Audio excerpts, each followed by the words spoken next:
Me gusta ser bien puntual. Bueno, muy buenas tardes, jóvenes aún, y muchas gracias por estar de nuevo aquí en una tercera sesión de lo que nos gusta hablar un poco de lo que son las reflexiones en torno a lo que ha sido la construcción de Chile, nuestros 200 años, ¿no es cierto?, de existencia como república, como país independiente.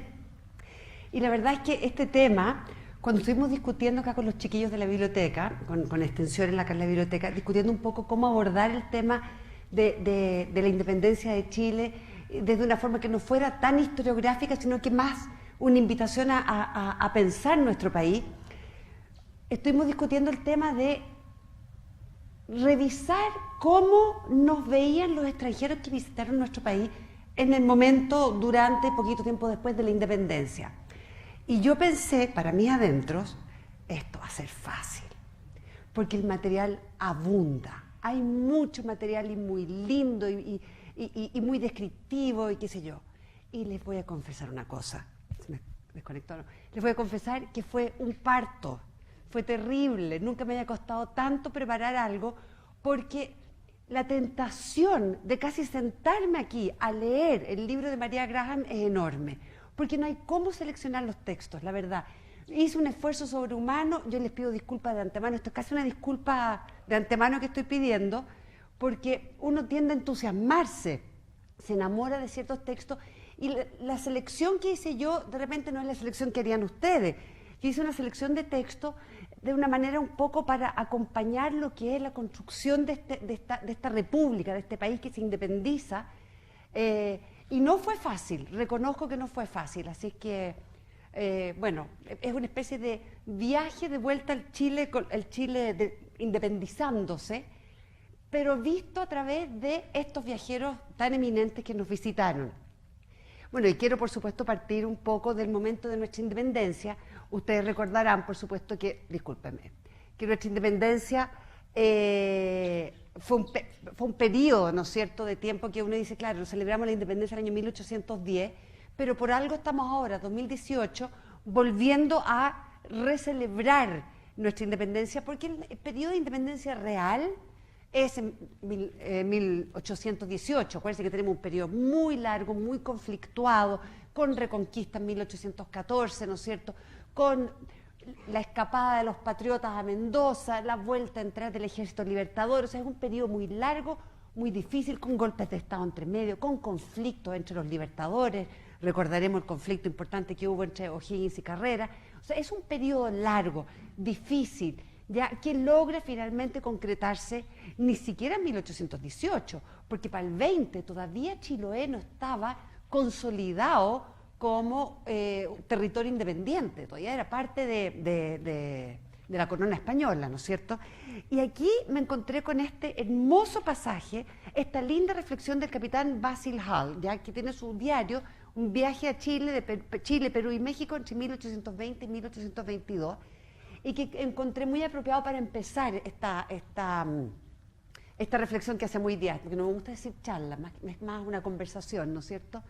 No puedo asegurar que los chilenos tengan ideas muy claras y exactas sobre la libertad civil. Definen mejor la libertad nacional. En todas las clases sociales he encontrado la firme y unánime determinación de no someterse jamás a ningún yugo extranjero. He podido observar que el Partido Realista, que aún alimenta la secreta esperanza de su triunfo, está en gran minoría y no goza de prestigio alguno. Esto es realmente muy decidora. Es una persona, como digo yo, en inglés, que está en Chile y que observa la inmadurez quizá del pueblo chileno, que todavía no estamos entendiendo estas grandes ideas de la Ilustración que pregonan las libertades personales, que pregonan la emancipación personal, pero sí entiende esta concepción de no someterse jamás a ningún yugo extranjero. A mí esto me transporta inmediatamente a Alonso Ercilla, ¿no es cierto?, que Chile jamás ha sido sometido, este pueblo bravo, esto es un vínculo inmediato, muy cercano, incluso con nuestros orígenes precolombinos. Entonces, encontré apropiado partir con esta cita, que me costó elegirla, como digo yo, porque hay muchas referencias al respecto, ¿no es cierto? Entonces, estamos en esta independencia de Chile, acá tenemos a San Martín y O'Higgins, ¿no es cierto?, en este gran saludo, y tenemos esta otra gran viajera, María Graham, ¿no es cierto? María Graham nacía María Dundas, Mary Dundas, una mujer muy culta, ilustrada, que hablaba varios idiomas, muy viajada. Ella, en un viaje que fue con su padre a India, conoció a su esposo Thomas Graham, con quien se casó, y viniendo a Chile, en el Cabo de Horno, Thomas Graham muere, ya se enferma, le da una fiebre muy alta y muere en el trayecto. Y ella se desembarca en Valparaíso, y los ingleses, avecindados en Valparaíso, tienen todo como resuelto para mandarla de vuelta a esta pobre viuda que ha pasado por este trance horrible, que no solamente es enviudar, sino que además haber pasado por el Cabo de Hornos, ¿no es cierto? Llegar a este territorio tan lejano, tan ajeno a ella, y le tienen todo dispuesto para mandarla de vuelta a Inglaterra. Y ella dice no, estaba cansada, estaba triste, estaba con ganas de pasar por un momento de reposo. Y pasa más de 2 años en Chile, en esta residencia que está en Chile, y hace observaciones, y una mujer muy instruida, muy interesada, muy ambiciosa por conocer, y hace unas observaciones muy agudas. De hecho, la mirada que nosotros tenemos de la vida privada de las personas en esta época es gracias a esta mirada tan aguda, tan perceptiva, tan perspicaz de María Graham. Y María Graham empieza a entender también que aquí hay un proceso, ¿no es cierto?, de independencia, que ella, viniendo de una monarquía, ¿no es cierto?, que no es una república, que no ha pasado por este proceso de emancipación, de soltarse de un yugo, de hecho, ellos son los imperialistas, observa con bastante... trata de ser muy objetiva, y de hecho mucho de su relato es sorprendentemente objetiva incluso para la época. Este es un diario, no es una historiografía, son sus observaciones, son sus reflexiones, y observa por supuesto que desde la vereda donde ella está parada. Y dentro de las observaciones que ella hace con respecto a este proceso es cómo le llama la atención que están todos los extranjeros como tomando palco y viendo este proceso que está ocurriendo no solamente en Chile, en América Latina, y lo ven con muy buenos ojos. Y esto aquí nos habla mucho de ella, ¿ya? De ella como inglesa, de ella como viniendo de una potencia imperialista. Ninguna nación extranjera intervenía entre la madre patria y sus colonias. Aquí están esperando que se desenvuelvan los sucesos. Ahora, Inglaterra ya tenía, ¿no es cierto?, pocas décadas antes, su mismo episodio en que se le sublevan las 13 colonias norteamericanas, ¿no es cierto?, y en 1776 declaran la independencia, cuestión que se consolida ya para 1781-82, y se forma esta nueva república federada, ¿no es cierto?, de 13 colonias que se unen en una federación para formar los Estados Unidos de Norteamérica. Ella ya había, de alguna forma, tenía esta memoria histórica inglesa muy fresca, entonces está tomando palco y viendo lo que está pasando, y ve con ojos interesados, con muy buenos ojos, este proceso que está pasando, porque en el fondo esto promete una apertura al libre comercio del Pacífico. Recordaremos que España, la corona española, mantenía un monopolio comercial, ¿no es cierto?, sobre sus colonias. Nadie podía hacer ningún tipo de intercambio comercial con ninguna de las colonias españolas, salvo Francia. Ya Francia podía, porque acuérdense que el rey español en realidad era un Borbón, que muy emparentado con la familia real francesa, por lo tanto, en su momento, dentro de las reformas borbónicas que se plantean por ahí por el siglo XVII, se abre el comercio exclusivamente a los franceses.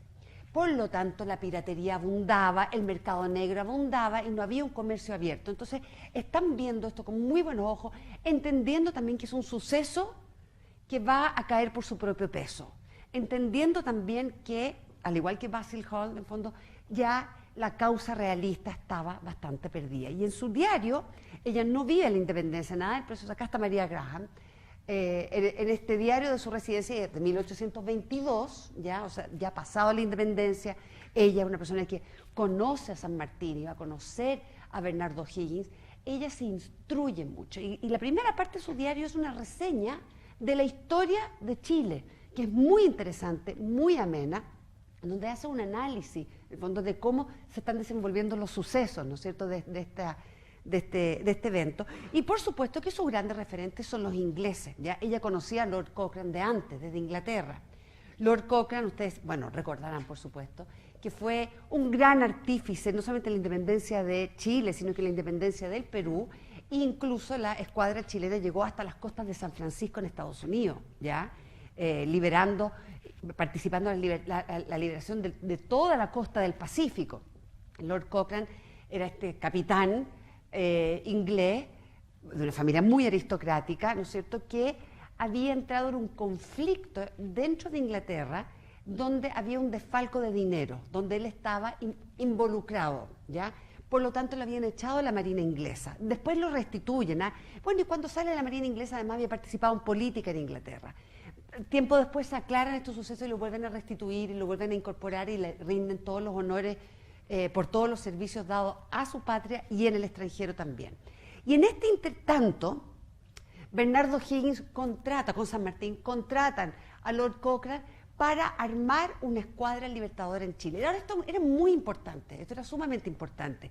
Es algo que, por ejemplo, José Miguel Carrera le costó entender, ¿ya? Y que fue una de las razones por la cual tuvo tanto conflicto con San Martín. A José Miguel Carrera le interesaba solamente Chile, pero San Martín y Bernardo Higgins entendían que la liberación de Chile era imperioso, además, liberar sobre todo el virreinato del Perú, ¿ya? Porque mientras hubieran facciones realistas en el continente sudamericano, habría siempre una posibilidad de reconquista, ¿ya? Siempre hay una amenaza latente y constante de que los españoles pudieran volver a reconquistar Chile. Por lo tanto, era muy importante liberar todo el continente, ¿ya?, de los españoles, y para eso era fundamental la escuadra. La escuadra tenía que de alguna manera encargarse, ¿ya?, no solamente de atacar desde los puertos. De hecho, la escuadra fue fundamental Lord Cochrane impuso un asedio terrible sobre el Callao y fue absolutamente determinante para que San Martín desde tierra, al fondo, pudiera finalmente liberar al Perú, ¿ya? Fue fundamental en todo lo que fue el Pacífico, pero no solamente era para atacar en el fondo a las fuerzas realistas que están en tierra desde el mar, sino que además y sobre todo detener cualquier incursión española, provisiones, nuevos ejércitos, que llegaran armamento, uniforme, todo eso había que detenerlo, había que de alguna forma desabastecer las fuerzas realistas que están en el continente sudamericano. Entonces se entiende muy bien que el mar es la puerta de entrada y que había que de alguna forma salvaguardar las costas. Y para eso Lord Cochrane va a ser un personaje determinante. Hay una película que yo les recomiendo. Yo voy a repetir algo que escuché, no lo he verificado, pero me parece sumamente interesante. La película se llama Capitán de Mar y Tierra. No sé si la habrán visto, que actúa un actor que se llama Russell Crowe, que es muy bonito, que se trata de las guerras napoleónicas en realidad. Esto es un barco inglés que está luchando contra los franceses, pero yo escuché, y como les digo, no lo he ratificado, pero me parece atractivo y por eso se los comparto, que el protagonista, Russell Crowe, el personaje que le encarna, está basado en Lord Cochrane, ¿ya? En todas las hazañas que él hizo en el alta mar. Lo que Lord Cochrane hacía era disfrazar su barco, por ejemplo, y disfrazar a su tripulación de pescadores o de comerciantes o de balleneros. Con esto se acercaba a los barcos españoles, ¿ya? Y a último minuto mostraba sus verdaderos colores, izaba la bandera, qué sé yo, y tenía con esto la ventaja de la sorpresa. De hecho, a Valdivia se disfrazó también de barco español y pudo entrar en toda la vía de Valdivia, pudo entrar, recorrer la vía completa, ver bien dónde estaba fortificado, dónde no estaba fortificado, cómo estaban ubicadas las fuerzas realistas, y nadie se enteró, ¿ya?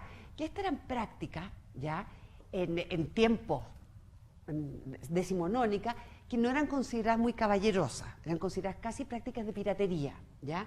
Y yo siempre he dicho, yo viví en Inglaterra muchos años y me encantan los ingleses, pero siempre he dicho que los ingleses están a un estornudo de la piratería, igual, ¿ya? La escuadra inglesa se forma con personajes como Francis Drake y William Raleigh, que eran piratas, ¿ya? Pero bueno, Lord Cochrane es este gran personaje, este gran inglés, que va a estar en muchas ocasiones a entrevistarse con María Graham, ella lo conoce de antes, ¿no es cierto? Y ella hace un relato, una narración de las hazañas de Lord Cochrane y sobre todo del valor de Lord Cochrane. O sea, lo tiene muy alta estima, por supuesto que también es un compatriota de ella. Y ella habla de este episodio, de cómo se toma en Valdivia, que Valdivia era inexpugnable, ¿no es cierto? Entonces ella dice, siempre se había considerado Valdivia como inexpugnable. Su bahía la forma el río Calle Calle, que frente a la ciudad se abre en un estuario de 4 leguas de ancho y vuelve a estrecharse a media legua en su desembocadura. Y ya uno se está imaginando inmediatamente todo, ¿no es cierto? Es muy, muy linda la descripción. Defienden la angosta entrada 4 fuertes poderosos, fuera de una batería situada en el Morro González, en las cuales hay por junto más de 100 cañones, cuyos fuegos se cruzan de un punto a otro. Sin embargo, Lord Cochrane, bajo la bandera española, navegó hasta tan cerca de la plaza que lo abordó el bote del Práctico. Los prácticos son los que llevan a la costa, ¿no es cierto?, por cuyo oficial se impuso del estado del puerto y de la guarnición, devolviéndose inmediatamente a Talcahuano para tomar las medidas convenientes para el ataque que proyectaba. Fue una hazaña valerosa, mucha gente lo criticó por lo arriesgado que fue, pero logra finalmente derrotar y conquistar el sector de Valdivia, ¿no es cierto? Habla muy bien de él, habla muy bien de su carácter, ¿no es cierto? Habla muy bien de él como un liderazgo, incluso en algún momento, esto ya estando más al norte, cerca de Tacna, habiéndose robado unos marineros algunos ornamentos de la iglesia, el almirante los obligó a devolverlos y castigó a los delincuentes, aparte de mandar al vicario 1.000 pesos para reparar el agravio hecho al sagrado recinto.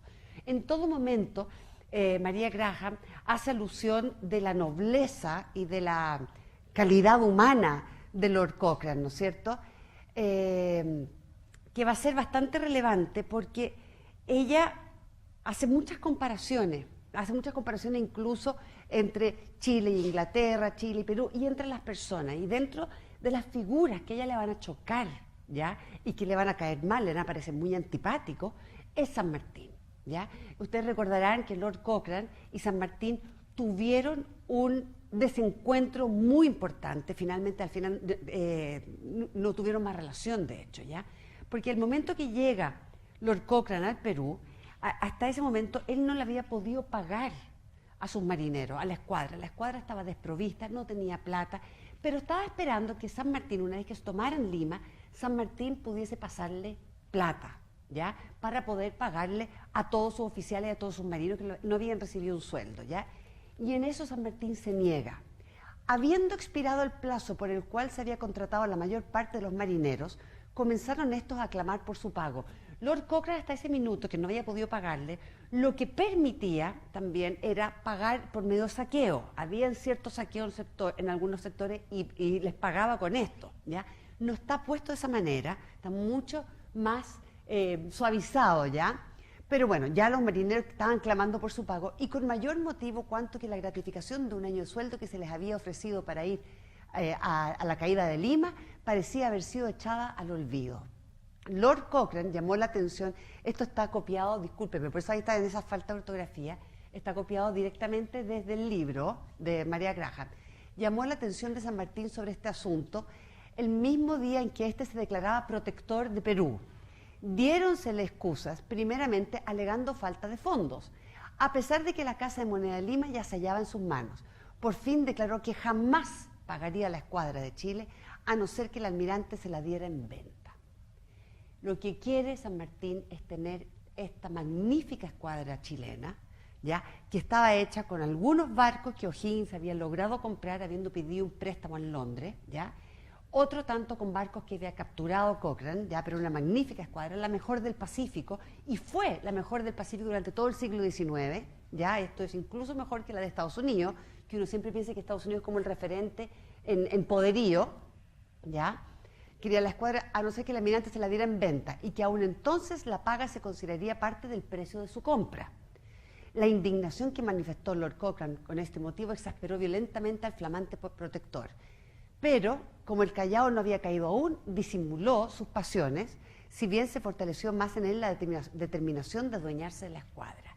Y aquí María Graham empieza a dar ciertos atisbos, ¿ya?, de la personalidad de San Martín. ¿Ya? A San Martín no lo describe para nada de bien, ¿eh? Les cuento inmediatamente, o sea, lo encuentra un personaje, incluso lo encuentra poco inteligente, sí lo encuentra carismático, elocuente y valiente y con muchos atributos, pero ve en este señor una ambición absolutamente desmedido por ser el protector o el presidente o el director o el jefe de todas las colonias que se fueran liberando de la corona española, lo que a María Graham le empieza a molestar, sobre todo cuando ella está percibiendo cierta galantería de parte de Lord Cochrane. Aquí hay una carta de Lord Cochrane que le manda a San Martín, ¿ya?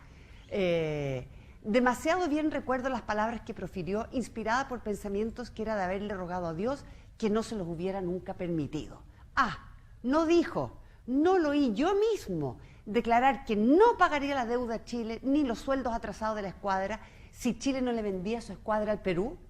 ¿Qué habría pensado usted de mí, de un oficial que ha jurado serle fiel al Estado de Chile, si yo hubiese prestado oídos a semejante lenguaje con el frío silencio del cálculo, pesando mi decisión en la balanza del interés personal? No, señor. La promesa de que mi fortuna sería igual a la de San Martín nunca me hará apartarme del camino del honor.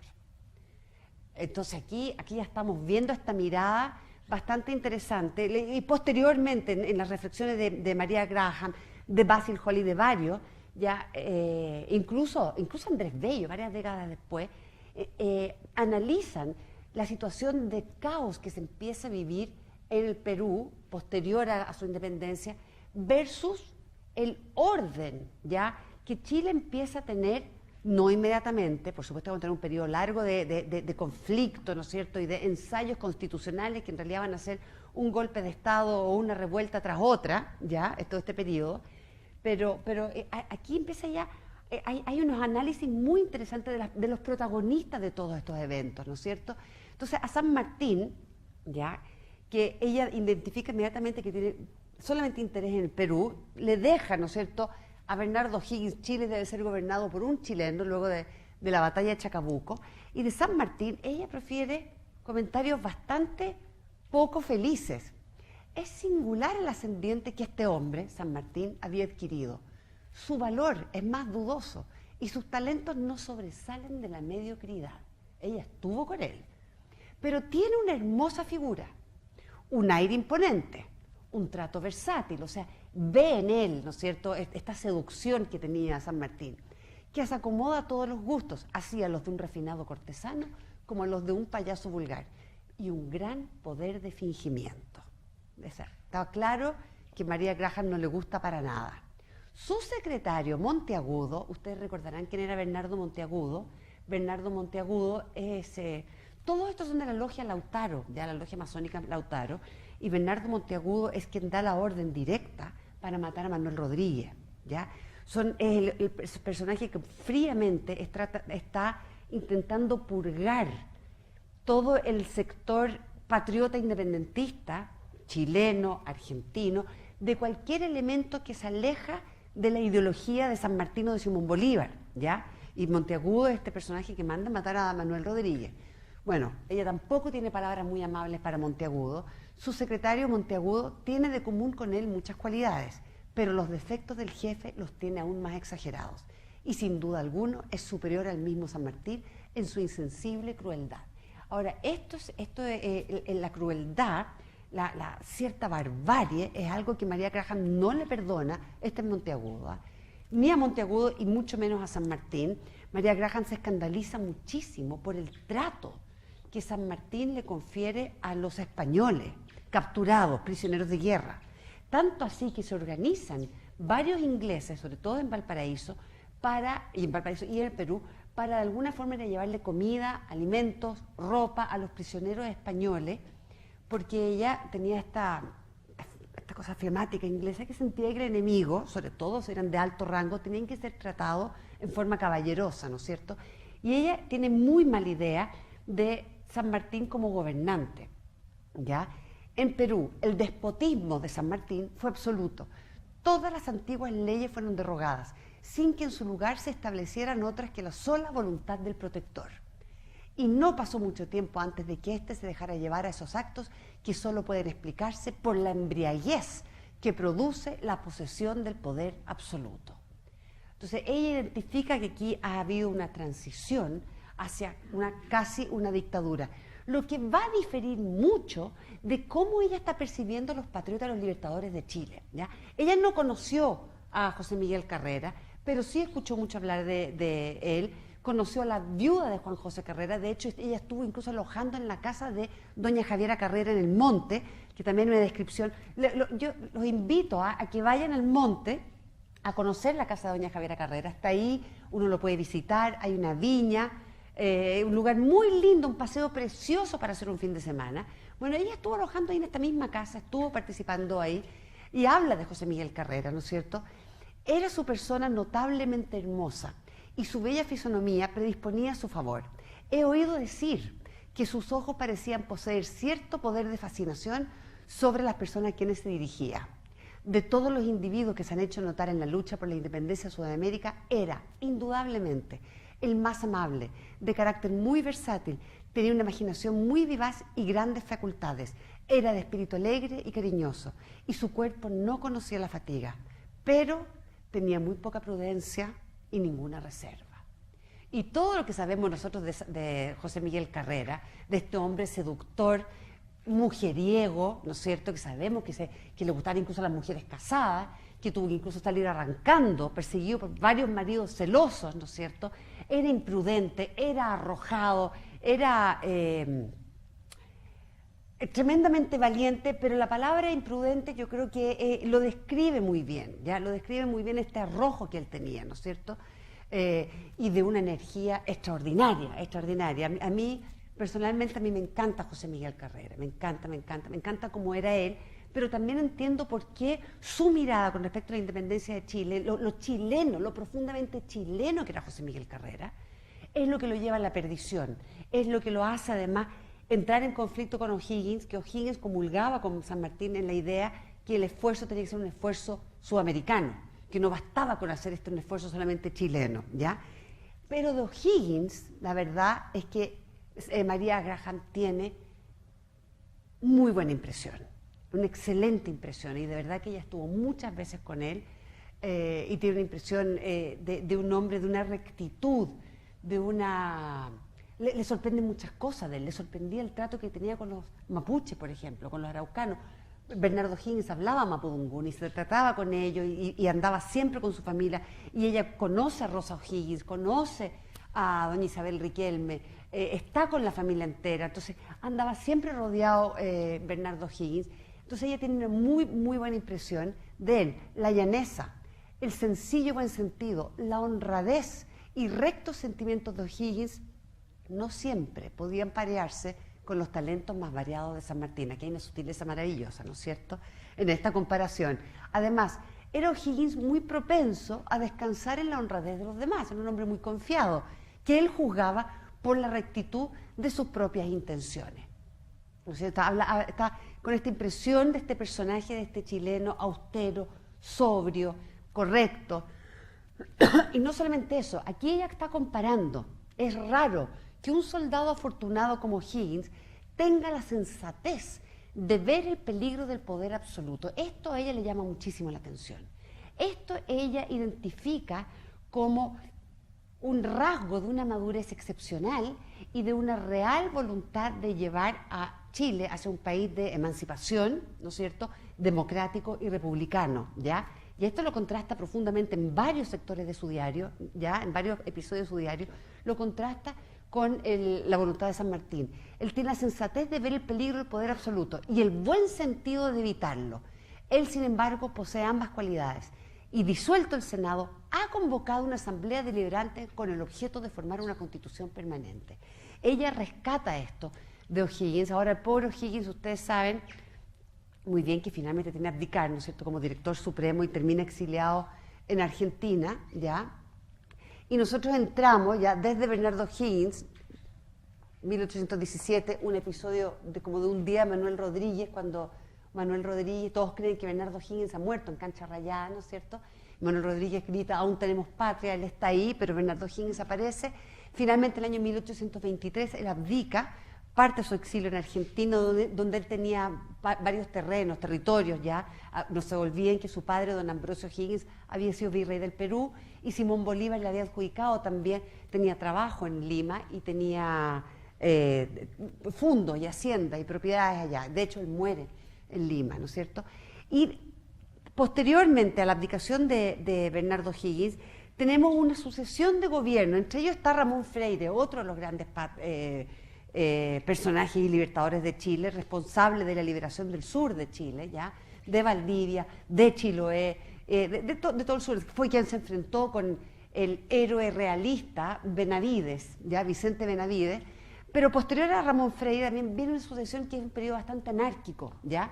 O sea, anarquía significa sin gobierno, sin jerarquía. Más que anarquía, lo que a los historiadores les gusta hablar de los ensayos constitucionales, porque viene una sucesión de distintas constituciones que fracasan y distintos gobiernos que fracasan también con revueltas entre medio, gobiernos que duran 3 meses, 4 meses, con Manuel Blanco Encalada, que va a ser el primer presidente de Chile, ¿ya?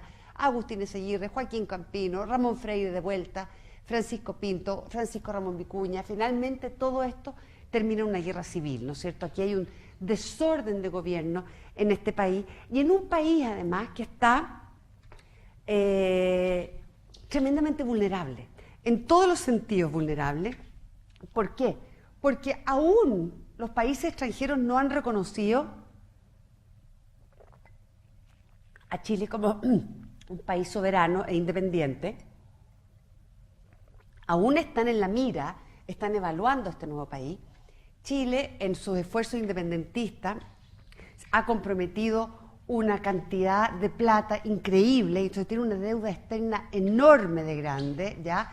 Este señor Irizarry, que trata de negociar con Inglaterra y Francia el reconocimiento de Chile como nación, consolida un préstamo ya de parte de Inglaterra por 5 millones de pesos. Ahora, esto fue una gran hazaña, conseguirse por 5 millones de pesos, sí, yo creo que eran de pesos de la época. Aquí yo estoy en duda si son pesos, pero creo que son pesos, sí. Esto ha sido una gran hazaña porque Inglaterra le está prestando a intereses altísimos, porque el riesgo es muy alto, porque ¿a quién le está prestando la plata? No nos olvidemos que Chile no estaba reconocido como país independiente, ¿no es cierto? Pero hay un problema tremendo en gestión, en manejo de los fondos fiscales, ¿no es cierto? Chile adeuda estos 5 millones de pesos, de los cuales había recibido 1.300.000 por mala gestión. Acá se le culpa a Irizarry. Y había alcanzado a amortizar tan solo 75.000 pesos y en 3 cuotas. O sea, era imperioso pagar esta deuda externa, era fundamental pagar esta deuda externa, ¿ya? Porque dependía el pago, el demostrar que este era un país realmente solvente y que cumplía con sus compromisos, ¿ya? Dependía que se reconociera a Chile como nación. Una vez que los otros países reconocieran a Chile como nación, la amenaza de una reconquista española era menor, ¿no es cierto? Y aún así la amenaza de una conquista de cualquier otra potencia. Esto es el año 1820, 1825, o sea, estamos hablando del principio del siglo XIX, cuando el mundo entero está entrando en una fase, sobre todo las potencias europeas, por supuesto, Inglaterra, Francia, Alemania, no sé, el Imperio Germano, en esta fase de gran expansión, ¿no es cierto? El Imperio Otomano está expandiéndose, ha conquistado el Cáucaso, Chechenia, etcétera, el Imperio Austrohúngaro. Aquí tenemos todo un espíritu expansionista muy grande. Por lo tanto, si España no reconquistaba Chile, no garantizaba que Chile pudiera mantener su independencia, ¿ya? No se olviden que 100 años después la Primera Guerra Mundial se gatilla por eso, porque tenemos una Serbia que está tratando, que se ha independizado de Turquía, ya, que está tratando de ser respetada como nación y que Turquía no la reconquista, y de pronto ve que Austria-Hungría anexa Bosnia, y de ahí a que anexe Serbia es cuestión de correr el cerco nomás, ¿se fijan? Entonces hay una mentalidad que está establecida, que es internacional, muy expansionista, y Chile entiende la importancia de pagar esta deuda externa. Pero pagar esta deuda externa depende de que tengamos un país ordenado, ¿no es cierto? Y la verdad es que este desorden que estamos teniendo con distintos ensayos constitucionales, con golpes de Estado, con una división interna, con partidos políticos nuevos, que tampoco, no nos olvidemos, no tenemos tradición democrática, entonces tampoco entendemos muy bien de qué se trata tener una república, tener una democracia. Entonces, Chile de verdad que está en un problema importante que decide solventar, y en esto aparece una figura que es tremendamente importante, que es un comerciante, ¿ya? Que es este caballero de acá, que es Diego Portales. Diego Portales es un comerciante, ¿ya? En que ve una oportunidad de ganar plata como comerciante. Él no ha participado en la independencia de Chile, no tiene ninguna intención política en estos momentos, ¿no es cierto? Es, como digo yo, un comerciante que ve una oportunidad en asumir, ¿no es cierto?, la deuda externa a cambio que se le entreguen las concesiones por la venta del tabaco, de cigarrillos, de café, de té, de varios insumos, ¿no es cierto?, que él sentía que con eso podía ganar plata. Yo pago la deuda externa, pero con esto gano plata. Y una cosa que se llama el estanco al tabaco, pero que fue un desastre. Él se presenta a esta licitación, ya Portales y Sea compañía, y fue un fracaso porque, nuevamente, un país que está desorganizado, había mucho mercado negro y mucho contrabando. Por lo tanto, no va a tener que finalmente el gobierno de Chile pagarle incluso una indemnización a Diego Portales por este fracaso, ¿no es cierto? Finalmente, claro, se hace cargo el estanco y paga, el Estado finalmente paga esta indemnización a Portales. Pero Portales, de repente, se ve involucrado en los vaivenes de este Chile del año 1825, 28, 29, que es un desastre, que entiende, ¿no es cierto?, que jamás va a salir adelante un país mientras exista este caudillismo, ¿ya?, que se está dando en todos estos países sudamericanos. ¿Qué significa este caudillismo? En que el liderazgo lo ejerce una persona particular, ¿ya?, por virtud de sus valores, ¿ya? Entonces tenemos Simón Bolívar como un gran caudillo, ¿no es cierto?, San Martín como un gran caudillo, José Miguel Carrera, Manuel Rodríguez, son personajes que lideran no por las ideas necesariamente que ellos tengan, sino que por el tipo de personaje que tienen y por la fuerza que ellos tienen. Ramón Freire, también un gran personaje. Pero entiende que eso debilita al Estado.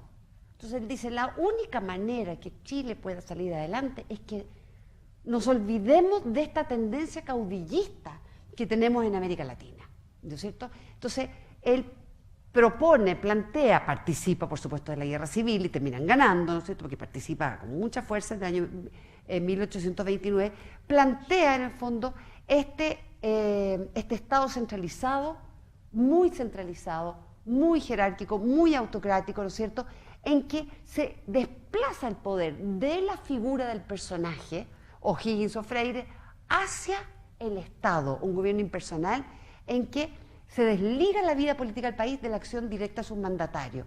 Y esto va a ser fundamental. Portales es un personaje que tiene muchas virtudes y muchos defectos. Hay gente que lo considera un personaje muy sombrío, hay gente que lo encuentra realmente un personaje fundamental. Yo creo ambas cosas, que es un personaje sombrío, que tiene un lado oscuro, pero sí fue decisivo en la formación de este Chile ordenado, con ausencia de caudillo. Y la verdad es que si analizamos un poco esto como una reflexión que lo invito a hacer, lo que pasa, por ejemplo, en Argentina, con lo que nos puede gustar tanto el país vecino, Argentina es un país caudillista. Ellos tienen partidos políticos que son referentes a la persona y no a la ideología o a la corriente.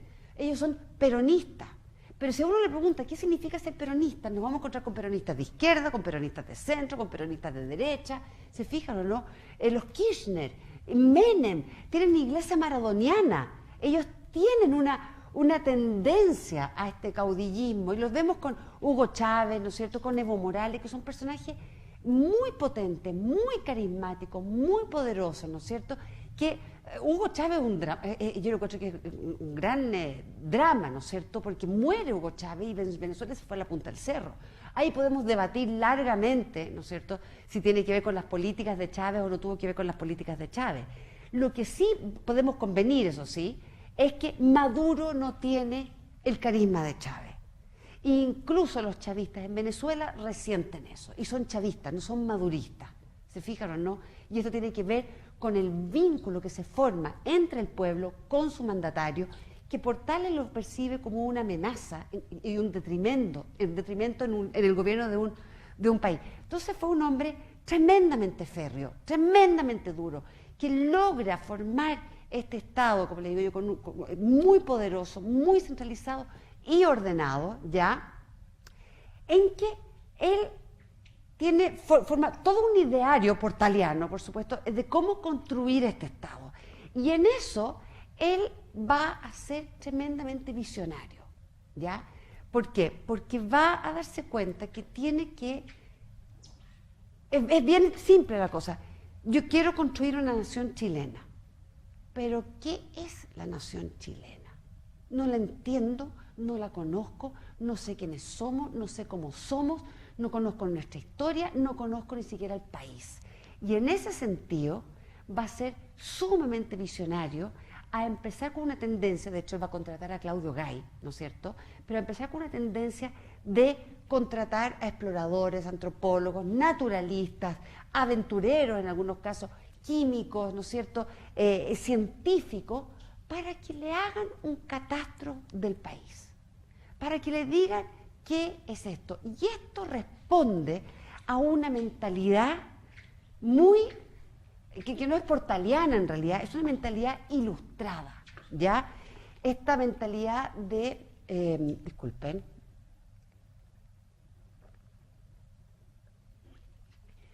de conocer, de entender, de atreverse a saber. El primero que formula, que acuña la palabra de la ilustración es Kant, y que Kant lo que está diciendo en el fondo es que el hombre siempre ha sido inteligente, ¿ya? Pero hasta antes de la Ilustración, nosotros nos dejábamos convencer por ciertas ideas que ya estaban predefinidas, básicamente ideas que están orientadas, muy teocéntricas, ¿no es cierto? Pero de un momento a otro, este ser humano inteligente emerge de esta inmadurez, ¿ya? Porque se atreve a saber, se atreve a conocer. Y ahí vamos a tener una serie de personajes, ¿no es cierto?, que son tremendamente relevantes, ¿no es cierto?, en este proceso de la Ilustración, ya del siglo XVIII y el siglo XIX. Acá tenemos a Voltaire, por supuesto, ¿no es cierto?, que tiene todas estas ideas que son muy vanguardistas, muy progresistas, incluso hasta el día de hoy son tremendamente vigentes. Promueve la tolerancia, los derechos civiles, la libertad de culto, y eso que era gran crítico de la religión, era masón, de hecho, ¿ya? Deísta, o sea, no cree en un Dios ni católico, ni protestante, ni budista, ni musulmán, sino que cree en una fuerza superior. Eso es muy masón, ¿no es cierto?, muy francés él también, ¿no es cierto? Descartes, que pregona la duda. O sea, son todos estos personajes que de una forma u otra te están diciendo: sale a conocer, sale a investigar, mide, cuenta, revisa, cataloga, clasifica, conoce, entiende, ¿no es cierto? Baruch Spinoza, este es de mis favoritos de la Ilustración, ¿eh? Me encanta a mí. Este es un judío español holandés. Él habla en 1636 de democracia, de igualdad de género, ¿ya? Esta igualdad de género en esta época es entre hombre y mujer nomás, no vayan a pensar que estaban considerando otras opciones, ¿no es cierto? Pero 1636 es un gran avance si consideramos que acá en Chile recién a mediados del siglo XX pudimos tener sufragio universal, ¿no es cierto? Igualdad racial, esto es particularmente sensible ya que él es judío y ha vivido, ¿no es cierto?, persecución importante en España. Libertad de pensamiento, libertad de prensa, separación del Estado de la Iglesia, ¿no es cierto? Entonces tenemos esta corriente, estos pensadores, y ocurre este fenómeno extraordinario. Yo les contaba para los que vinieron la vez anterior, que todos los grandes cambios sociales, políticos, humanos que ocurren, las grandes revoluciones que ocurren, ¿ya?, van acompañados de alguna revolución en términos tecnológicos, de algún avance tecnológico. Y ese avance tecnológico tiene que ver con las comunicaciones, ¿ya? Esto coincide con el invento de la imprenta, ¿ya? Por lo tanto, en Francia, la imprenta se ha inventado, acuérdense, en 1470 por Gutenberg. Aquí siempre me equivoco y ya no me equivoqué, pero siempre digo Gutenberg Martínez, no sé por qué, pero es Gutenberg nomás, ¿ya? En 1470, y la imprenta se ha convertido en un instrumento de difusión del conocimiento, de democratización del conocimiento, ¿no es cierto? Y nosotros tenemos acá Denis Diderot, el gran enciclopedista, que publica la primera enciclopedia, que tiene contribuciones de Newton, de Rousseau, de Locke, ¿no es cierto?, con 25.000 copias, con 35 volúmenes. Ya es la primera enciclopedia que se realiza. Para que ustedes sepan el impacto que tiene esta enciclopedia, es que la enciclopedia pasó a ser inmediatamente parte del Index. El Index es una catalogación que hacía el Vaticano, ¿ya?, de los libros prohibidos para los católicos. Y la enciclopedia pasa a ser parte del Index, ¿ya? Camilo Enríquez, que lo tenemos aquí abajito, fue perseguido por la Inquisición, en parte porque él tenía una enciclopedia, ¿ya? Era gran admirador de Rousseau, de Voltaire, ¿no es cierto?, de todos los grandes personajes de la Ilustración, y él ya funda La Aurora de Chile, el primer periódico nacional, con esta imprenta traída de Estados Unidos, la imprenta que todos conocemos, que está aquí en la entrada de la Biblioteca Nacional, ¿no es cierto? Y tenemos esta frase maravillosa que yo siempre la cito, ¿no es cierto? Está en nuestro poder el grande, el precioso instrumento de la Ilustración universal, la imprenta, la voz de la razón y de la verdad, que se oirán entre nosotros después del triste e insufrible silencio de 3 siglos, siglos de infamia y de llanto, ¿ya? Donde él aprovecha de pregonar ideas independentistas, ¿no es cierto? Pero como les decía yo, lo importante de la imprenta no va a ser solamente para pregonar distintas ideas políticas, ¿ya? Va a ser el gran instrumento de democratización del conocimiento. O sea, se imprime la Biblia, por supuesto, se imprime, el segundo libro que se imprime en la historia es Elementos de Euclides, ¿no es cierto?, un libro de matemáticas.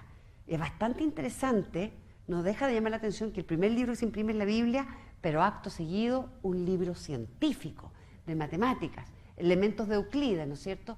Y de ahí empezamos a imprimir todo tipo de panfletos y de pasquines y de revistas, qué sé yo, y vamos a tener grandes revistas muy importantes de difusión científica, de conocimiento, que van a contribuir en la construcción de este ideario de Estado-Nación.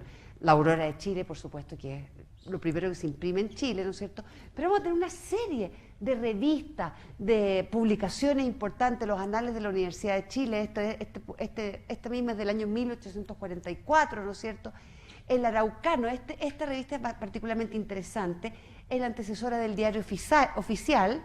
Aquí publicó Claudio Gay, ¿no es cierto?, y varias investigaciones. Eusebio Lillo publicó la letra de la Canción Nacional, fue reemplazada finalmente por el Diario Oficial, ¿ya? Y su director era don Andrés Bello, un venezolano, ¿ya? Entonces, aquí vamos a tener que hay una noción y una comprensión de lo importante que es difundir esta información, ¿ya? Gay escribía para fortalecer este ideario de Estado-Nación, fomento, expansión de la cultura, conocer quiénes somos nosotros, ¿no es cierto? Y para eso, como le decía yo, Diego Portales ha contratado a Claudio Gay, que va a hacer este maravilloso compendio, ¿no es cierto?, que son 30 volúmenes, ¿ya? 30 volúmenes en que hay una recolección de la historia política de Chile, de la historia geográfica de Chile, de la historia natural de Chile. Esto es una joya maravillosa, este catastro, ¿no es cierto?, que se demora 12 años para conocer nuestros recursos naturales, ¿no es cierto? Él es el primer director del Museo de Historia Natural, forma este gabinete, como le digo yo, de Historia Natural, y a los 7 meses de haber llegado ya había clasificado a todas las especies que vivían acá cerca y hecho análisis químicos de las piedras y de las aguas de Apoquindo. De una mentalidad muy inquieta, tenemos todas estas ilustraciones que son de Rugiendas, muchas de ellas, ¿no es cierto? Él va a hacer una descripción maravillosa de las especies autóctonas, de todas las variedades de recursos naturales, ¿no es cierto? Y que por supuesto que la gente empieza a entender esto, ¿ya? Como empiezan a verlo con intereses empresariales. Yo aquí siempre hago un comentario al margen, ¿eh? y cuando puedo aprovecho a hacerlo. La revolución industrial, ¿ya?, ocurre durante el siglo XIX, en esencia, ¿no es cierto?, el grueso de la revolución industrial, viene toda esta industrialización, viene esta explosión en el comercio, viene esta explosión en la industria, ¿ya?, extraordinaria, pero nace gracias a que hubo un naturalista, un poeta, un astrónomo que miró las estrellas, un personaje que quería conocer, saber, dibujar, entender, un poeta que estuvo pensando, un filósofo que estuvo pensando, un poeta que estuvo dándole sentido a nuestra existencia. Si no hubiese sido por estos naturalistas, por estos aventureros, por estos exploradores, por los poetas, por los filósofos, por estos grandes pensadores, no habría habido jamás industrialización, ni empresa, ni comercio. El progreso de cualquier nación, el bienestar que se produce gracias al progreso económico de cualquier nación, es gracias a que hubo una mentalidad de fomentar la cultura, el conocimiento, por sí solo.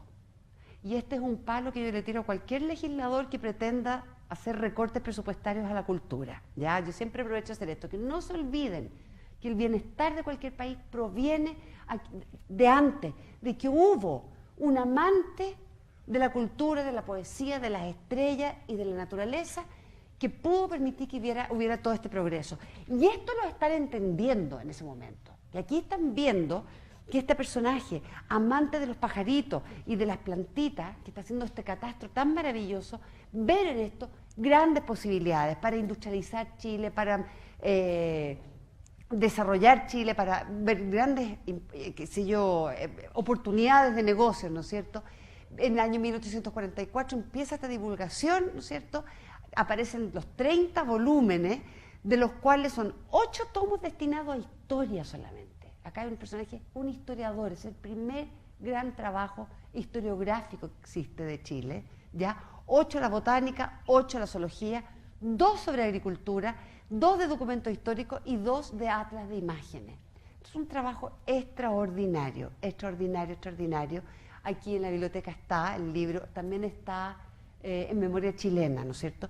Junto con Gay van a llegar muchas personas, llega Funk, ¿no es cierto? Llega Felipe, Rodolfo Felipe, y llega por supuesto aquí Ignacio Domeyko, un personaje también sumamente interesante. Él es un polaco bielorruso que viene a Chile también, que lo contratan para hacer clases en la Universidad de La Serena, ¿ya? Sobre mineralogía, entendiendo que Chile es un país eminentemente minero, o que tiene grandes opciones de mineras, ¿no es cierto? Entonces lo invita para hacer clase de química y mineralogía, ¿ya? Hace un importante estudio, de hecho es el que da el puntapié sobre todo el desarrollo mineral y geográfico de Chile, y hace observaciones muy interesantes. Chile resulta ser un país tremendamente atractivo, interesante en términos geológicos, ¿ya? Bueno, fue el primero en notar el problema de la peligrosa dependencia de las fundiciones minerales en los árboles. Ya se da cuenta que estamos deforestando, ¿no? Y la necesidad de cambiar la leña por el carbón, ¿no es cierto? Y bueno, y logra, como le decía yo, despertar el interés en la mineralogía. Él hace clase, va a terminar, bueno, formando familia. En Chile todavía hay mucha gente que es domeico y de descendiente de él, pero incentiva la industrialización y la comercialización de los recursos naturales de este país, ¿no es cierto? Y en ese sentido, Domeyko hace una bajada muy académica de la importancia geológica que tiene Chile. Chile, todos sabemos, todos hemos experimentado de una manera u otra, la potencia geológica que tenemos nosotros, ¿no es cierto? Esta fuerza que cada cierto tiempo, bastante seguido encuentro yo, nos recuerda que quién manda, ¿sí o no? Nosotros somos un país, me atrevo a decir que quizás junto con Japón, los países más sísmicos del mundo, ¿no es cierto? Hemos sufrido terremotos muy tremendos y tuvimos la suerte y la buena aventura de que los terremotos de Chile del año 22, del año 35, fueron no solamente observados por los chilenos atemorizados, sino que por científicos que sin tener la experiencia de los terremotos, nos asustan. ¿Se han fijado que el primer terremoto que uno pasa no es tan atemorizante, sino que los de después, porque uno ya sabe lo que significa, pero al principio llega a ser casi interesante, o sea, como ¿qué está pasando? Uno quiere entender un poco. Y eso le pasa, por ejemplo, a María Graham. María Graham vivió el terremoto del año 1822, y María Graham, como le decía yo, esta mujer que es muy culta, muy instruida y de una capacidad de observación muy perspicaz, ¿no es cierto?, entra en conflicto ella con la Sociedad Geológica de Londres, porque ella hace ciertos aportes con respecto a lo que ella observa, ¿no es cierto? Las observaciones de María Graham aluden a la elevación de grandes áreas de tierra respecto del nivel del mar. En el fondo ella está planteando que los terremotos permiten o evidencian que la Tierra se mueve, ¿no es cierto? Y que se está elevando y que cambia la línea costera y que cambia la fisonomía del planeta. Ahora, esto era muy provocador en Inglaterra en esta época porque tenemos nosotros a un geólogo, que es el señor Charles Lyell, que era un personaje que estaba en ese momento, que era motivo de burla, porque tenía la descabellada idea de que la Tierra estaba formada por placas tectónicas, ¿ya? Y que estas placas tectónicas se movían. Y María Graham aporta con estas observaciones que de alguna forma u otra están aportando con la teoría de Lyell. Entonces, van a ridiculizar esta teoría, pero más que ridiculizar a Charles Lyell, se van a burlar de ella, obviamente porque es mujer, ¿no es cierto? Y ella rebate esto magistralmente con una carta, y lo más interesante de todo es que Darwin, un compatriota de ella, finalmente observa la misma elevación de terreno en el terremoto del año 1835 y hace lo mismo, que también respalda estas observaciones de María Graham. Sin lugar a duda, el visitante extranjero más ilustre que nosotros hemos tenido en la historia, esto es muy personal, por supuesto, yo siento una gran admiración por Darwin, es Charles Darwin, ¿no es cierto? Darwin, aquí lo tenemos, este caballero, famoso por supuesto por haber elaborado la teoría de la evolución, por la cual él describe el mecanismo cómo la vida evoluciona en la Tierra. O sea, una cosa es decir, la vida evoluciona de tal y tal manera, perdón, una cosa es decir la vida evoluciona, ya que hay una evolución.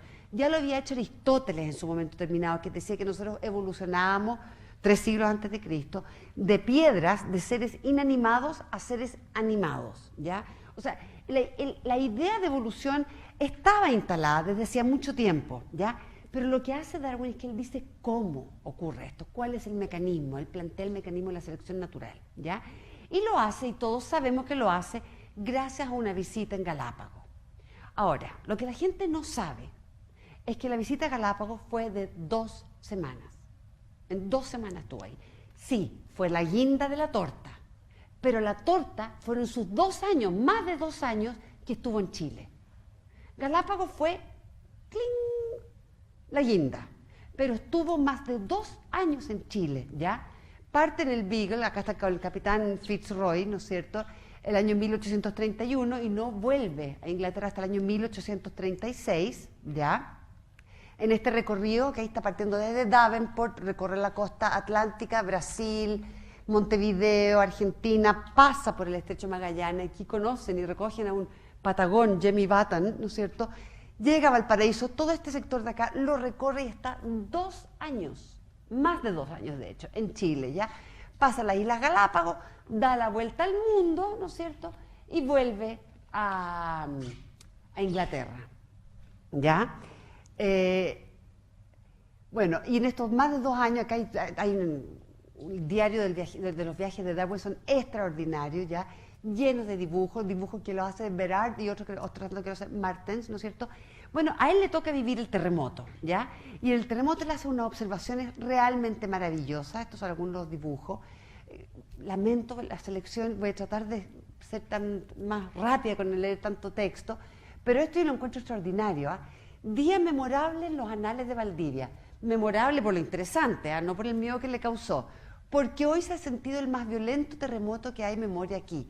Hallábame yo en la costa y me había echado a la sombra en el monte para descansar un rato. El terremoto comenzó de repente y duró 2 minutos, pero a mi compañero y a mí nos pareció mucho más largo. El temblor del suelo era muy sensible, las ondulaciones parecían venir del este, otros sostuvieron que venían del sudeste, pero lo que prueba cuán difícil es determinar la dirección de las vibraciones. Y aquí hace una reflexión personal. Un temblor de tierra subvierte en un momento las ideas más arraigadas. La tierra, el emblema mismo de la solidez, ha temblado bajo nuestros pies como una cáscara delgada aplicada sobre un fluido. Esto es extraordinario, porque así es. ¿Ya? Las placas tectónicas están sobre un fluido. Esta observación es muy increíble. El espacio de un segundo ha bastado para despertar en el espíritu un extraño sentimiento de inseguridad que no hubiesen podido producir varias horas de reflexión. El viento agitaba los árboles de la selva en el momento del choque. Por eso no sentí yo más que el temblor de tierra bajo mis pies, sin observar otro fenómeno. el capitán Fitzroy y algunos oficiales se encontraban a la sazón en la villa, y ahí fue mucho más duro el efecto, porque aun cuando las casas hechas de madera no fuesen derribadas, no por eso dejaron de sufrir las sacudidas. Todos los habitantes, presas de un terror pánico, se precipitaron a las calles. Este espectáculo es el que origina, en cuanto se han visto y sentido sus efectos, ese indecible horror a los temblores de tierra. El diario de Darwin es extraordinario. Pocos instantes después de la sacudida, se vio a una distancia de 3 o 4 millas avanzar una ola inmensa. Tiene que haber sido atemorizante esto. No tenemos escala Richter ni escala Mercalli en esta época, por lo tanto no se sabe, pero se estima que tiene que haber sido 8,7 para arriba, en el fondo, este terremoto, por el tipo de descripción. No tenía la más leve burbuja de espuma, parecía enteramente inofensiva, pero a lo largo de la costa derribaba casas y arrancaba la raíz de los árboles con una fuerza irresistible. Y esto es muy increíble también. Al llegar al fondo de la bahía se rompió una ola espumosa que se elevaron a una altura de 23 pies por encima de las más altas mareas. Debía ser enorme la fuerza de estas olas porque en la fortaleza transportaron a 15 pies de distancia un cañón con su cureña que pesaba 4 toneladas. Una goleta fue transportada a 200 metros de la costa y estrellada después contra las ruinas. Y la observación que hace Darwin acá, que esto es una observación que la hace mejor que María Graham, porque este es un naturalista, un científico, es que la prueba de haberse elevado es que la isla de Santa María fue levantada realmente unos 9 pies. Él observa en la isla de Santa María un cambio en la línea costera extraordinaria. En la isla Santa María, que dista 80 millas aproximadamente, fue mucho mayor el levantamiento. El levantamiento de esta región presenta especial interés, ya por haber sido teatro de otro gran número de terremotos violentos, ya por la gran cantidad de conchas marinas esparcidas por su suelo a una altura seguramente 600 pies y quizás también de 1000 pies. Darwin proporciona a Lyell pruebas contundentes de que la Tierra se mueve. La línea costera cambió notoriamente, ¿ya? Y se da cuenta, además que él estuvo en el Cajón del Maipo y se encuentra con conchas marinas en el Cajón del Maipo fosilizadas, que van demostrando en el fondo que esas conchas marinas evidentemente no fueron a pasear al Cajón del Maipo, que estaban ahí y la Tierra se elevó, ¿no es cierto? Entonces, es muy interesante todo lo que está pasando. Hace un recorrido extraordinario, miren, acá hay dibujos del Cabo de Horno, otra vista del Cabo de Horno, ¿ya? Va al archipiélago Chono, va a estar en Chiloé mucho tiempo, va a tener una fascinación enorme por Chiloé. Ya ahí tenemos todos estos dibujos que son parte de lo que es el diario del viajero de Darwin, ¿ya? Profesa las más amables palabras por el Chile que hay en el fondo, porque dice, pasamos el día en la cima del monte y nunca me ha parecido el tiempo más corto. Chile se extiende a nuestros pies como un panorama inmenso limitado por los Andes y el Océano Pacífico. Por sí mismo es admirable el espectáculo, pero el placer que se experimenta lo acrecientan las numerosas reflexiones que sugiere la vista de la campana y las cadenas paralelas. Del mismo modo que el anchuroso valle de la Quillota que les corta el ángulo recto. ¿Quién podría dejar de admirarse pensando en la potencia que ha levantado estas montañas y más todavía en los innumerables siglos que se han necesitado para romper, trasladar en algunas partes tan considerables estas colosales masas? Él consideraba que el Corcovado era la montaña más bella que podía llegar a existir en la Tierra. ¿Ya? Se conmovía viendo esto. Son imágenes del diario de viaje de Darwin, muy extraordinarias, ¿no es cierto? Bueno, visita, para que vean, en más de 2 años, Tierra del Fuego, Chiloé, Valdivia. Yo creo que conoció más Chile que cualquiera de nosotros, ¿eh? Valdivia, Concepción, Santiago, Valparaíso, Chile Central, Coquimbo, Copiapó, Iquique. Se internó en la cordillera de los Andes y describe la gente, paisaje, suelo, flora y fauna. Acá tenemos la Plaza de Armas, Coquimbo, esta es la Bahía de la Herradura. Miren qué lindo, ver lo distinto que está ahora, ¿no es cierto? Bueno, y por supuesto que no es solamente un personaje que va a describir la naturaleza, sino que también le van a llamar la atención muchas cosas, muchos aspectos sociales de Chile. Empieza a describir a la gente en Chile. De hecho, le toca viajar y conocer los mineros, ya visita distritos mineros, y acá tenemos una mirada muy importante sobre la sociedad chilena, gracias a ciertos comentarios. Bueno, habla aquí una cosa que yo creo que no ha cambiado nada para los que conocen los mineros en Chile, y hay una cueca que se llama Minero Botarata, ¿ya?, que él también le llama mucho la atención.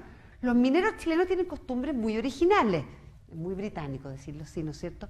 Como viven semanas enteras en lugares silvestres, no hay exceso ni extravagancia que no cometan cuando bajan a las poblaciones los días de fiesta.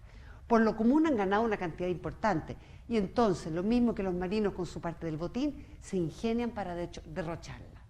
Fíjense que una cueca habla del minero Botarate y ya él lo está dándose cuenta de este exceso que tienen de repente esta cultura minera, ¿no es cierto? Beben con exceso, compran muchos trajes y al cabo de pocos días vuelven sin un cuarto a sus miserables chozas para trabajar de nuevo como bestias de carga. Esa indolencia tan marcada como la de los marinos procede de su género de vida análogo. Se les da el alimento cotidiano y por lo tanto no tienen previsión ninguna. Además se reúne al mismo tiempo su poder, la tentación y los medios de ceder a ella. Los obreros de las minas trabajan mucho. Se les da muy poco tiempo para comer y lo mismo en invierno que en verano comienzan a trabajar al rayar el día y no cesan hasta la noche. Se les pagan 25 francos al mes y la comida. El desayuno consiste en 16 higos y 2 pedacitos de pan. La comida son habas cocidas con agua. Y la cena, trigo machacado y asado. Bastante frugal el alimento de esta gente que estaba trabajando de esta manera.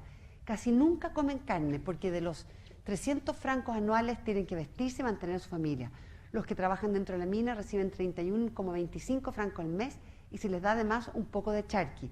Pero estos no se apartan de la triste escena de su trabajo más que una vez cada 15 días o cada 3 semanas. O sea, ya en esa época ya se trabajaba por turno, ¿no es cierto? Y él hace una reflexión de cómo es que ocurre esto, ¿no es cierto? Por triste que, que sea la situación de los mineros, y puede juzgarse de ella por lo que antes hemos dicho, es una situación muy envidiada, porque la de los obreros agrícolas es aún más dura. Los beneficios de estos últimos son mucho menores y se alimentan casi exclusivamente de habas. Esta pobreza proviene, en primer término, del sistema feudal que prescribe el cultivo de las tierras en la cual puede construir su casa y cultivarle, pero le da en cambio su trabajo personal o el de uno que lo reemplaza durante toda su vida, y esto día por día y sin jornal. O sea, aquí está haciendo una crítica importante, social, ya estamos en el año 1835, aquí estamos empezando a vivir la primavera de los pueblos en Europa, tenemos varios reclamos y huelgas en Europa por estas condiciones, se ha abolido el feudalismo en Francia, por supuesto, luego en la Revolución Francesa, el año 1789 en adelante, y el resto de los países europeos están aboliendo este sistema feudal y emancipando a las personas. El último país en abolir el feudalismo va a ser Rusia, en el vecindario europeo. Pero a él le llama mucho la atención, ¿no es cierto?, la extrema pobreza en los obreros agrícolas de este país. Le llama muchísimo la atención esta pobreza en medio de grandes riquezas también, ¿no es cierto? Los mineros, los dueños de las minas eran personajes tremendamente ricos. Le llama la atención también los mapuches, también tiene reflexiones interesantes con los mapuches. Y esto es muy bonito porque él está en Chiloé, conoce a muchos mapuches en Chiloé y también está en la Araucanía. ¿Ves? Hay un gran número de parcelas. Miren, las tribus que dependen de Valdivia son reducidos y cristianos. Los indios que habitan más al norte, hacia Arauco e Imperial, están todavía muy salvajes y no se han convertido al cristianismo, aunque no dejan por ello de tener muchas relaciones con los españoles. Me dice el cura que a los indios cristianos no les gusta mucho ir a misa, pero que no dejan de tener bastante respeto a la religión. Cuesta mucho trabajo, eso sí, observar las ceremonias del matrimonio. Los indios salvajes toman tantas mujeres como pueden alimentar, y un cacique tiene por lo común unas de 10. Al entrar en su casa se conoce con facilidad el número de sus mujeres por las chozas separadas. Cada mujer vive por turno una semana con el cacique, pero todas trabajan para él y le hacen ponchos. Ser esposa de un cacique es un honor muy solicitado para las mujeres indias. Él ya está haciendo una distinción entre ciertos grupos y ciertas comunidades indígenas en Chile, ¿no es cierto? En todas estas tribus llevan los hombres un poncho vasto de lana. Al sur de Valdivia usan pantalones cortos y en el norte un jubón parecido al chilipa de los gauchos. Todos envuelven sus largos cabellos en una red pero sin ornado. Estos indios son bastante altos, tienen los pómulos salientes y por el conjunto de su aspecto se parecen a la gran familia americana. Aquí no pierden nunca su objetividad científica, ¿no es cierto? Pero encuentro alguna diferencia entre la fisonomía y la de todas las demás tribus. que hasta ahora he visto. Formal, generales, semblante grave, austero, de carácter entero, indican honrada rudeza y feroz determinación.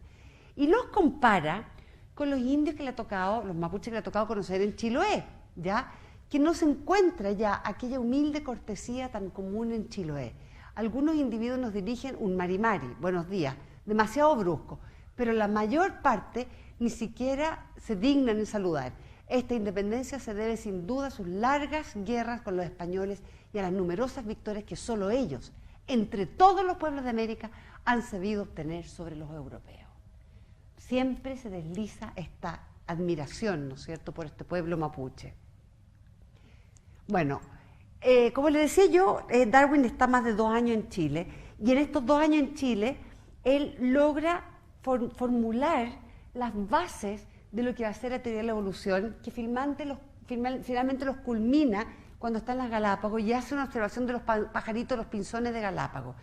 Y con esto, ya de vuelta en Inglaterra, va a poder finalmente dar una explicación de por qué existe esta enorme variabilidad de especies en la Tierra, de cómo es que surge toda esta vida, esta explosión de vida, ¿ya? Dar esta explicación de cómo evoluciona la vida desde una bacteria miserable hasta este abanico de formas de vida extraordinarias, ¿no es cierto? Incluso dentro de una sola especie vemos una gran variedad, ¿no es cierto?, de fisionomía, ¿ya? Que va a ser la teoría que finalmente terminan echando abajo los últimos preceptos bíblicos con respecto al origen de la vida en la Tierra, ¿no es cierto?, cuando él publica El origen de las especies, el año 1859. Gracias a estas observaciones que hace en su viaje en el Beagle, ¿no es cierto? Chiloé, como les decía yo, guarda un especial lugar en el corazón, no solamente de Darwin, sino que incluso de Claudio Gay. Claudio Gay, a mí me encanta Chiloé, por eso aquí yo les dije, es muy arbitraria mi selección de texto, y tiene que ver con las cosas que me gustan a mí, ¿no es cierto? Pero Chiloé va a ser muy interesante, porque Basil Hall también habla de Chiloé, todos hablan de Chiloé, y Claudio Gay percibe Chiloé como un reservorio para el desarrollo de la ciencia nacional, ¿ya? Donde se puede ejecutar una política científica con énfasis regional. Que es bastante interesante esta mirada, ¿no es cierto? Y Darwin es una descripción muy bonita, lo que no quiero es demorarme mucho leyendo, como les digo, yo, por eso dije al principio que me entusiasmé, estamos como casi en la hora, así que voy a avanzar un poco, pero hace una descripción, quiero avanzar un poco para que veamos a María Graham, bastante interesante de lo que es Chiloé. Hay cosas que le gustan muchísimo, por ejemplo, le llama mucha atención el chercán. Los variados y extraños gritos del chercán inspiran un temor supersticioso a los habitantes de Chiloé. Aquí tenemos el pobre chercancito, que a él le llama mucha atención la mitología de Chiloé, las supersticiones, las tradiciones en Chiloé. Entonces, tenemos miradas maravillosas y hay descripciones de Chiloé para los que han estado en Chiloé que da un poquito de pena. Porque él habla, cuando él llega a San Carlos, que es a Ancud, y hace un recorrido de San Carlos hasta Cucao o de San Carlos hasta Castro, y habla de un camino casi intransitable, hecho con troncos de madera, con muros de selva a cada uno de los dos lados, ¿ya? En vano tratamos de llegar a la cumbre de las montañas. Es tan espeso el monte que nadie que no lo haya visto puede imaginar siquiera aquel amasijo de troncos de árboles muertos y moribundos. Puedo asegurar que muchas veces hemos marchado a más de 10 minutos sin tocar el suelo. Y a veces hemos llegado a estar a 10, 12, 15 pies de altura, divirtiéndose a los marineros que nos acompañaban en marear estas profundidades. Otras veces teníamos que rastrear a gatas para poder pasar bajo un tronco podrido. O sea, habla de esta selva impenetrable que lamentablemente ha sido súper explotada en Chiloé. Hoy día en Chiloé casi no existen estos bosques tan extraordinarios. Algunas de las islas de Mar Sur sí, ¿no es cierto? Pero yo los invito a leer estos libros, ¿no es cierto?, porque nos entregan un poco una mirada y la posibilidad también de ver cómo ha cambiado la sociedad chilena, cómo ha cambiado la fisonomía de Chile, qué es lo que hemos hecho nosotros, la deforestación, los árboles nativos.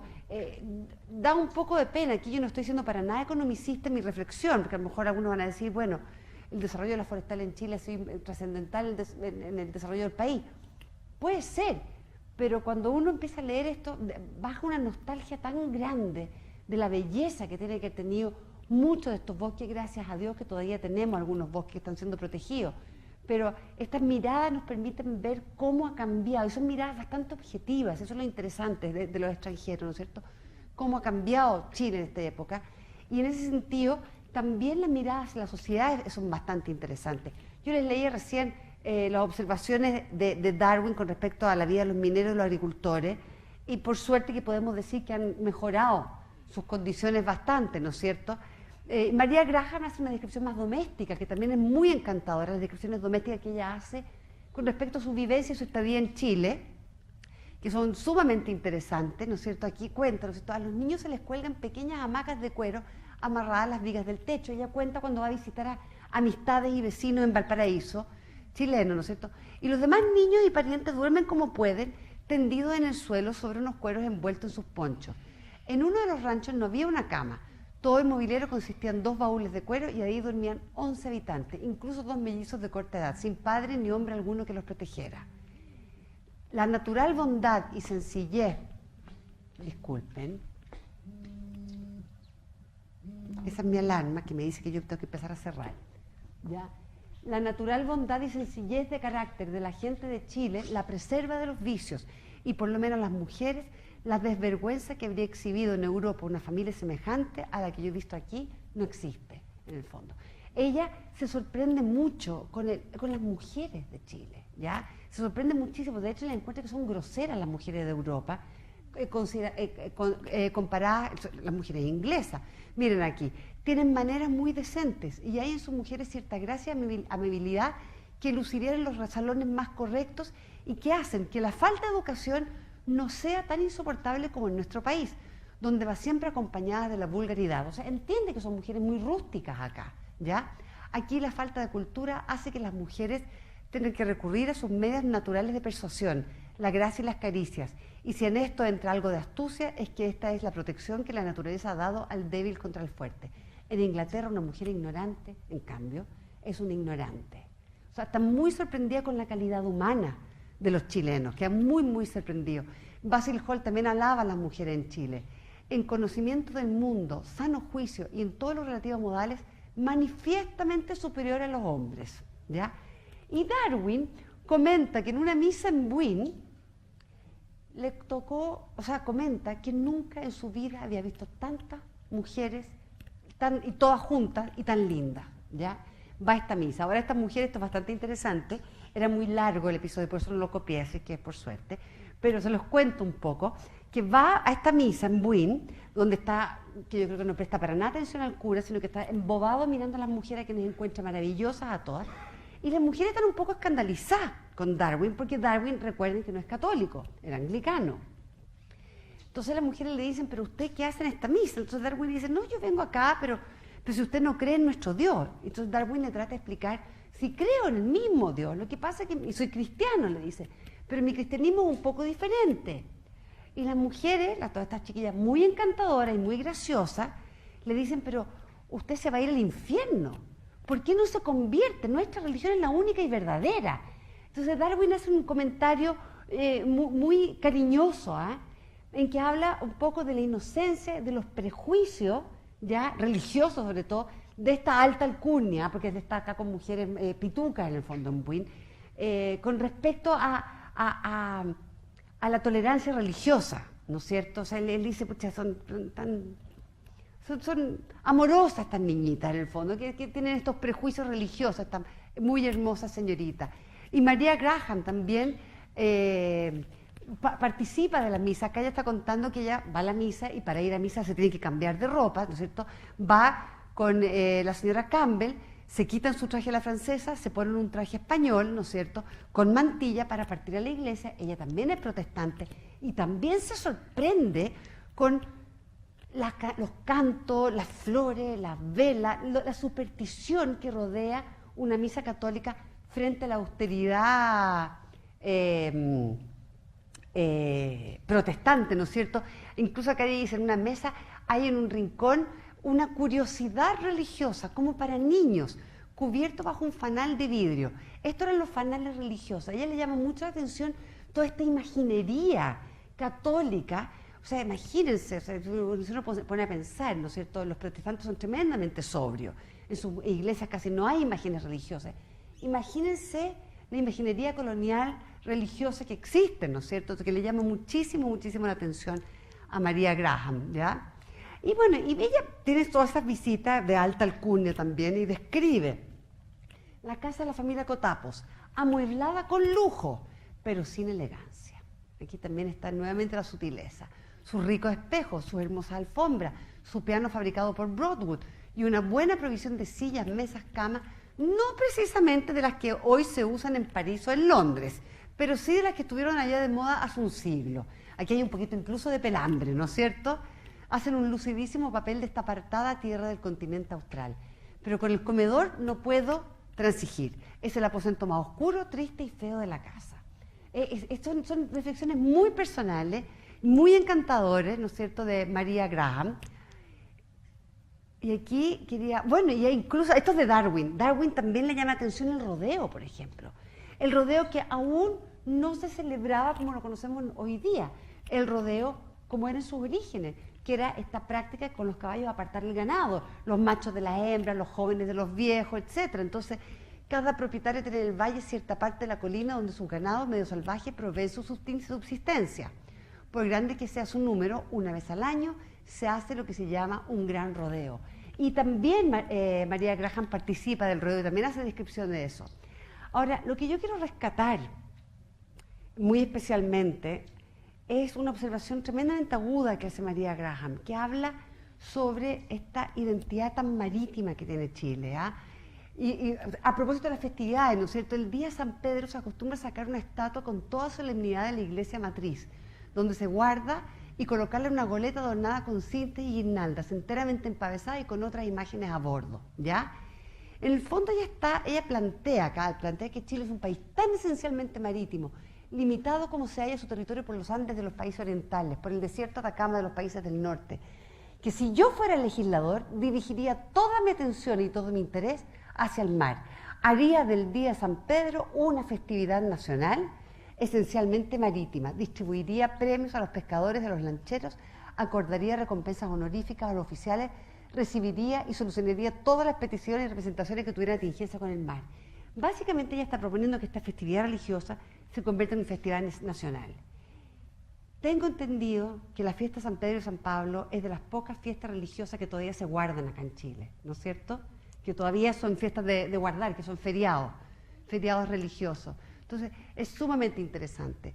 Bueno, este fue un recorrido, como les digo yo, para invitarlos a que ustedes mismos vean estos libros y sobre todo a reflexionar con respecto a cómo nos ven los extranjeros incluso hoy día. Hoy día más que nunca estamos recibiendo extranjeros, ¿no es cierto?, de todo tipo, que son inmigrantes, y por supuesto que la mirada del inmigrante es distinta a la mirada de un viajero, ¿ya? Yo aquí omití incluir a inmigrantes alemanes, a Carlos Ambanter también, que hace lindas descripciones, o mismo Benedicto Choaki, que son inmigrantes, porque si no estaríamos hasta las 10 de la noche y nos van a echar, ¿no es cierto?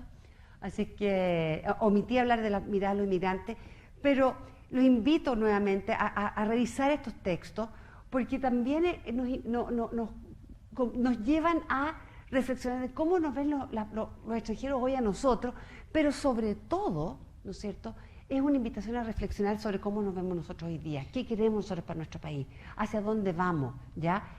Chile ha sufrido en los últimos días, de hecho, episodios muy duros, que la muerte de Camilo Catrillanca, que yo lo encuentro que realmente no solamente es duro y una tristeza en términos de lo que la familia tiene que estar viviendo o la comunidad mapuche tiene que estar viviendo, o incluso un tema de humanidad. Una vida humana no es perdonable por ningún lado, o sea, es impresentable, es una cosa que no puede pasar. Pero creo que también es una invitación a reflexionar de cómo nos entendemos nosotros hoy día como chilenos, ¿ya? ¿Por qué existen estos conflictos? ¿Por qué no somos capaces de reconciliarnos con estos conflictos? ¿Por qué no tenemos una mirada con respecto a nuestros pueblos originarios, por ejemplo, que podría ser mucho más reconciliador?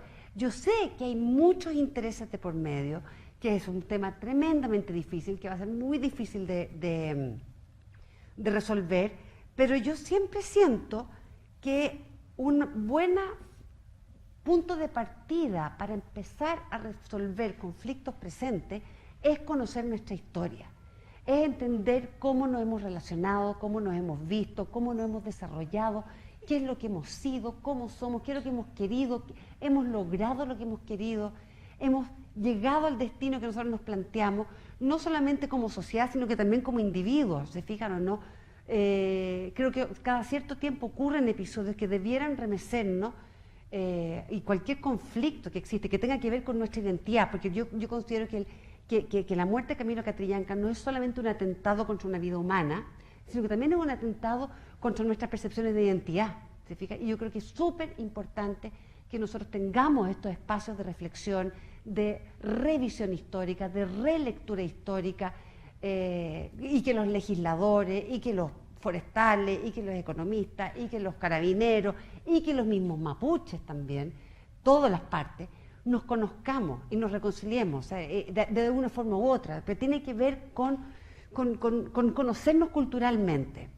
Así que les agradezco mucho, lamento haberme pasado un poquito del tiempo, pero les agradezco mucho su atención y haber estado acá hoy día. Muchas gracias.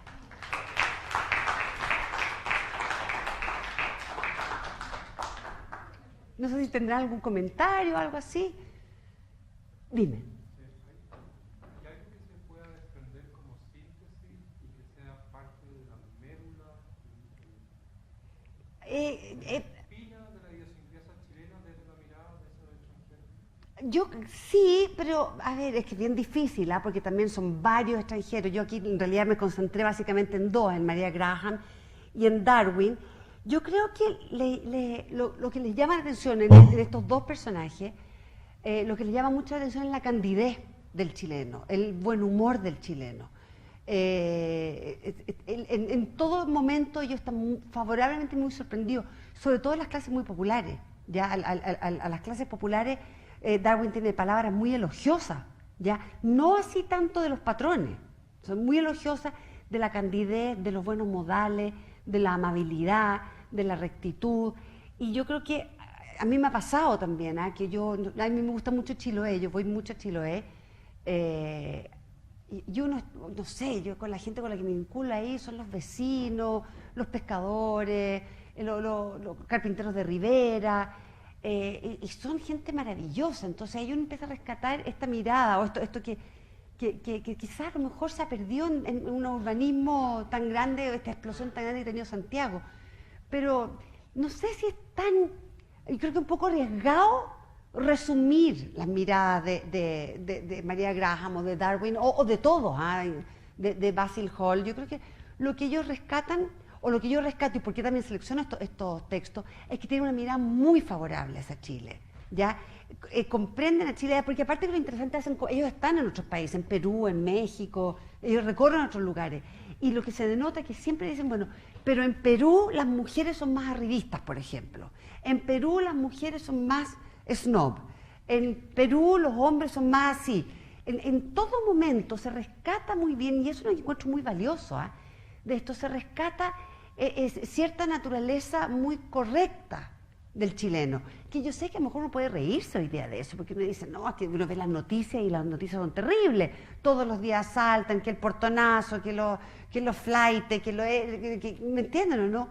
Pero yo creo que eso es prensa y eso es farándula. Yo creo que hay que volver un poco a reconectarse. Por eso yo decía, al principio me costó mucho preparar esta charla, porque el material es súper abundante y porque es difícil llegar a una médula. Entonces yo por eso les decía yo que es importante un poco mirarse nuevamente a uno mismo como de la forma más objetiva posible, que creo que eso es lo que más rescato yo tanto de Darwin como de María Graham. Ellos no tienen ni una obligación de caerles bien a los chilenos, ¿me entienden o no? Ellos son muy objetivos y lo que les parece bien lo dicen, lo que les parece mal también lo dicen. Y hay lugares que aquí los omití, o sea, sí, los omití, en que no tienen palabras tan favorables para ciertas prácticas. Darwin en muchas ocasiones hace críticas muy fuertes del alcalde de tal parte, del patrón de no sé qué, y críticas negativas, ¿se fijan? Así que eso, pero es difícil hacerlo. Yo más que nada los invito a disfrutar los libros, a disfrutarlo, porque el solo hecho de sumergirse en estas reflexiones de hace 2 siglos atrás es muy vigente hoy día. Es muy vigente. A mí personalmente me interpela mucho hoy también. Así que bueno, muchas gracias a todos, muy amables por su atención.